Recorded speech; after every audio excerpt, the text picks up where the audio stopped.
Baik.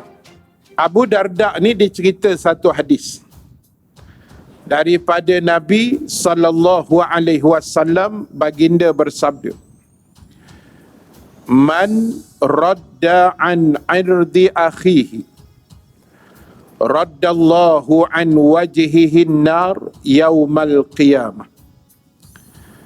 Barang siapa yang menolak atau melarang, mencegah dari mengumpat atau memperkatakan sesuatu tentang peribadi saudaranya, maknanya dia mencegah, menghalang orang daripada mengumpat dan sebagainya, nescaya Allah akan memalingkan neraka dari mukanya pada hari kiamat nanti.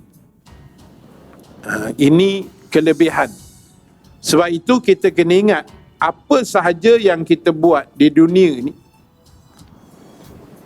macam saya pernah sebut dulu, kadang-kadang apa yang kita buat, kita tahu kelebihan, fadilat. Aku buat macam ni pahala dia. Aku buat begini, ni kelebihan. Kadang-kadang kita tahu dan kita buat. Tapi saya yakin dan percaya banyak benda baik yang kita buat, tapi kita tak tahu atau tak perasan dia punya kelebihan. Tapi tak ada masalah. Yang penting kita buat. Tak. Apa fadilat, apa keuntungan, apa kelebihan dia, tak apalah. Yang itu Allah yang susun. Kerja kita buat saja. Bila suruh datang kuliah, kita datang. Mungkin hari-hari kita datang, tapi kita tak sedar. Terlupa barangkali, terlepas pandang, tak ingat lah. Bila aku duduklah majlis ilmu ni, antara kelebihan dia, malaikat menaungi sayap. Kita pun tak nampak malaikat tu di mana. Jadi kita tak perasan. Makhluk lain mendoakan orang yang menuntut ilmu. Nabi kata sehingga ikan dalam laut dan semut dalam lubang. Benda ni kita tak perasan. Jadi sama macam cerita tadi, orang yang mencegah, yang benci tengok orang lain mengumpat, mencela dan seumpamanya, dia cegah, maka nanti Allah mencegah wajahnya dari dihumban ke dalam api neraka pada hari mahsyar nanti. Ini bukan benda yang kecil, ini benda besar. Cegah kemungkaran itu benda besar. Kelebihan dari mencegah itu, yakni dipalingkan Allah dari neraka, itu juga benda yang besar. Sebab neraka ni Nabi pernah sebut.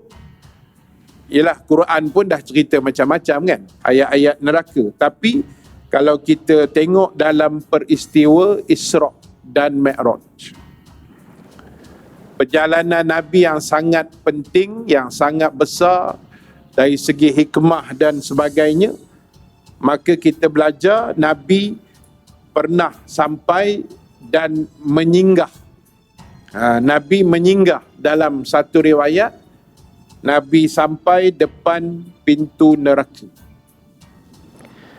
Lalu Nabi SAW tanya Jibril, "Ma haza ya Jibril?" Wahai Jibril, ini apa benda? Lalu Jibril menjawab, "Ya Rasulullah, haza naru jahannam." Ini namanya neraka Jahannam. Lalu Nabi kata, "Boleh tak aku nak masuk? Aku nak intai, aku nak tengok sekejap." Jibril kata, "Kamu tanya malaikat Malik. Dia yang jaga neraka, kunci dekat dia, tanya dia. Kalau dia bagi, masuk. Kalau tak, kita balik." Lalu Nabi minta izin, malaikat Malik benarkan. Buka pintu neraka Jahannam dan Nabi step in masuk 2, 3, 4 langkah saja. Nabi masuk 2, 3, 4 langkah, Nabi berhenti, Nabi jenguk-jenguk, Nabi keluar balik. Lalu Jibril tanya Nabi, "Wahai Rasulullah, tadi beria nak masuk, ni dah keluar pula dah. Tadi macam ya benar nak masuk intai beria sangat ni, masuk sekejap lari keluar. Pasal apa? Nabi jawab, aku tak tahan sebab apinya sangat panas. Nanti orang tanya pula, Nabi tak terbakar ke Ustaz? Sebab orang ini banyaknya soalan dia. Bila cerita Isra' dia tanya, masa Nabi tembus 7 langit tu, Nabi bernafas macam mana Ustaz? Ada bawa tong oksigen. Ambil tong gas kat Umar tu, empuk atas kepala dia, baru dia tahu. Yang itu kerja Allah, tak usah kita pening kepala memikir lah.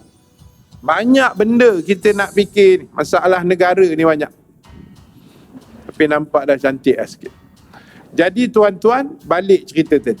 Yang tu nanti kita sulam-sulam sikit. Jiwa dah macam nak tenang sikit dah ni.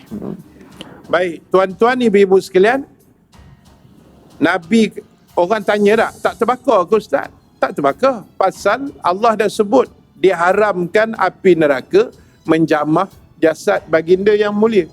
So tak terbakar. Tapi Nabi keluar, patutnya biarlah Nabi masuk ke dalam lagi kan. Intai apa yang patut. Tak, Nabi kata aku tak tahan. Walaupun tak terbakar, tapi panasnya tu Nabi kata aku tak tahan. Lalu Jibril pun buka rahsia pada Nabi. Jibril kata, wahai Rasulullah, kalau kamu nak tahu daripada tempat yang kamu berhenti menapak tadi, 3-4 langkah ke dalam tu, daripada situ sampai ke tempat sebenar ahli neraka nak direbus, dibakar, dilenyek apa semua, Jibril kata lagi 70 tahun perjalanan.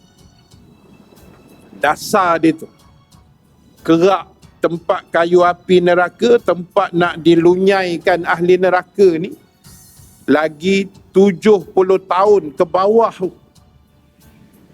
Sebab tu kita dah sebut banyak kali, ustaz lain, ustazah pun sebut, bab syurga neraka jangan buat main-main.